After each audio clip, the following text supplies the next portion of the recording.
नमस्कार भावांनो, आजच्या पुन्हा नवीन ब्लॉग मध्ये. तर सकाळ सकाळी गेलतो, मला वैभव भैयाची आठवण आलती. चल मला आज भेळ खाऊ दे हाताचे. आमचा कृष्णा बघा कसा कापतोय बघा, कांदा cut cut cut cut cut काप. मला आज येतो कांदा बेदा कापून झाले मस्त त्याला भेळ आणली बघा. भेळ बघून तोंडात पाणी. परत गेलं मला ब्रह्मकमळ उगवलं ते मस्त पैकी मंदिरात जाऊन ठेवू आपण. महादेव मंदिरात गेलतो, भरपूर गर्दी. आता श्रावण चालू आहे म्हणलं. परत म्हणलं चला इंदापूरला मामाच्या दुकानाची ओपनिंग होती. टाकलं पप्पाला, मम्मी मी भाऊ चौघे गेलो. पाऊस पडतोय म्हणलं चला काय बसून तरी घरी करायचं. चला म्हणलं सगळे दुकानाची ओपनिंग होती. आलतो इंदापूरला मस्त तिथला प्रसाद बिसाद. परत आलो घरी.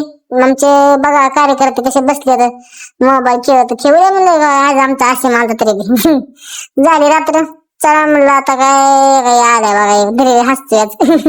परत म्हणलं आज अण्णाभाऊ साठेंची जयंती होती, तर त्यांचा डीजे लावला होता. ते म्हणलं आहे चला बघू.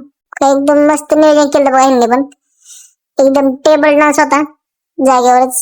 बरं चला भेटूया पुढच्या ब्लॉग मध्ये. आजच्या मध्ये